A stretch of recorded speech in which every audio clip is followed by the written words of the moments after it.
Chapter 24. Description of a Ganapatya. Om Shri Ganeshaya Namaha. Mudgalacharya said to Daksha, I shall tell you the procedure for initiation of a devotee from the Kshatriya class into the Ganesh Sampradaya. A Kshatriya should get a yajna, yaga or homa performed by a Brahmin. A Kshatriya should only chant the mantra. They should sacrifice their weaponry skills, especially war, if he wishes to be a true Ganapatya. This is a must. Vaishyas too can become deserving of initiation if they abandon their profession as tradesmen. Shudras also can be initiated with the mantra by Brahmin gurus. If Shudras renounce violence and such deeds, they become deserving of Diksha. They must perform puja of Ganeshwara by chanting his name. He must not recite any shloka. They should refrain from performing homa and other karmas. They should observe repentance rituals as prescribed. They can get initiated by observing the Vedic procedures, attain Diksha and become a Ganapatya. But if after taking initiation into the Ganesha sect, he commits transgressions, then Ganesha will be enraged and create difficulties. I shall tell you some signs to recognize a devotee who has been initiated into the Ganesha tradition. O Daksha, listen now. One must wake early in the morning, take a bath and perform sandhya, religious acts performed by devotees and twice born men at the three divisions of the day. This is to be followed by pujas performed following the precepts of Vedas and Agamas, which is a collection of scriptures of several Hindu devotional schools. They must perform nyasa of the 12 body parts, ritualistic touching of various parts of the body, reciting the mantras and visualizing devas representing the part, and smear sandalwood paste on the body before chanting the mantras. O Daksha, I shall tell you the holy mantras to be chanted while applying sandalwood paste.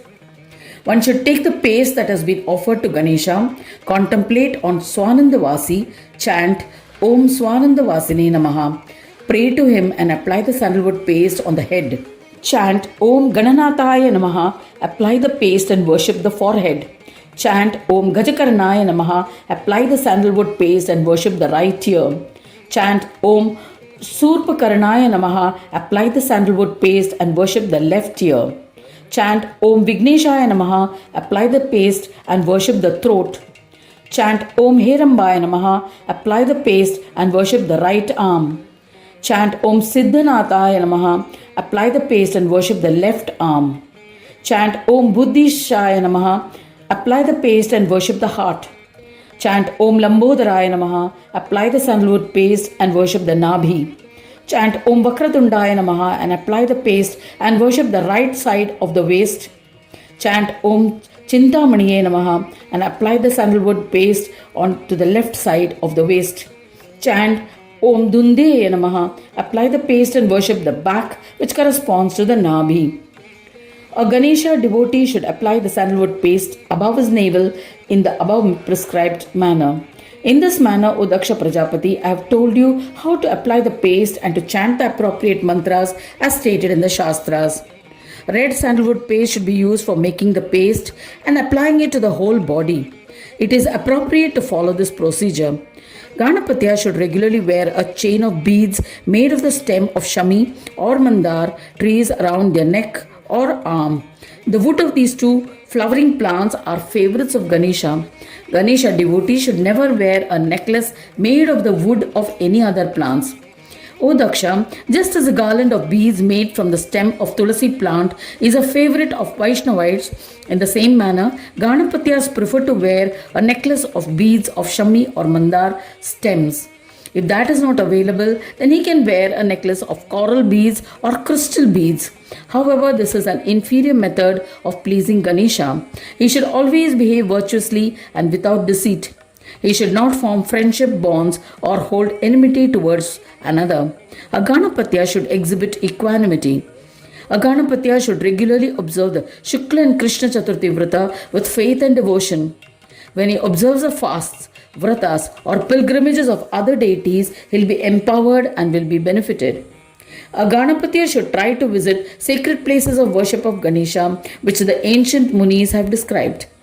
Just as Ganeshwara is worshipped foremost by Ganesh devotees, he is also worshipped foremost by devotees of other deities. Vratas observed for other deity are also reverential. A Ganesha devotee must worship only Ganesha. He must observe all vratas of Ganesha. They must always sing bhajans and kirtans of Ganesha with joy. They spend their time daily by narrating amazing stories of Ganesha. Ganesha devotees should constantly sing his bhajans and impart knowledge to the deserving to solve their problems. O Daksha, I wish to tell you the highlights of a discussion between Narada and Indra in this context. Once while wandering the universe, Narada reached the court of Indra. Indra performed his puja and Narada sang the praise of Ganesha. Indra bowed to him. His palm joined in reverence and asked Narada, "Please tell me how to recognize a Ganapatya. What is his form and what are his traits?" Narada replied, "A Ganapatya applies red sandalwood paste all over his body. He wears a necklace or a wristband made of beads from the stems of Shami or Mandar. He is immersed in listening about Ganesha. He sings kirtans with devotion. A Ganapatya is a learned Pandit. There is no duality in his heart, such as rage, hatred, friend, foe, victory, defeat, etc. Those who are free of desires, practitioners of yoga, serene, pure, deserve to be revered, noble, observing their daily duties, devoted to the path of bhakti towards Ganaraja, are true Ganapatyas. A Ganapatya does not depend on a particular place or house and relies solely on destiny. He always meditates on Chintamani. Yogis refer to such devotees as Ganapatyas. Ganapatyas are unaffected by praise or criticism. They are indifferent towards wife and gold. Yogis refer to such devotees as Ganapatyas. Some offer them food or shelter, some worship them, some despise them, some treat them like gods and offer them excellent meals, some attack them. But despite these circumstances, they do not exhibit rage or hatred. Yogis refer to such devotees as Ganapatyas. They do not desire to attain Kailash, Vaikunt or union with Brahma. They do not desire kingship or land. They always are engrossed in the worship of Ganesha. Such devotees are called Ganapatyas. Mudgalacharya told Daksha what Narada had expounded to Indra. Thereafter, Narada disappeared and wandered as he desired, singing the glory of Vigneshwara. This is a description of a Ganapatya. One who listens to this will be rid of sins even if they are committed unknowingly. Thus ends the 24th chapter titled Description of a Ganapatya in the 5th Khand of the Purana Upanishad, Srimad Mudgal Puran, describing the legends of Lambodara. Dedicated to Sri Gajanana. End of chapter 24.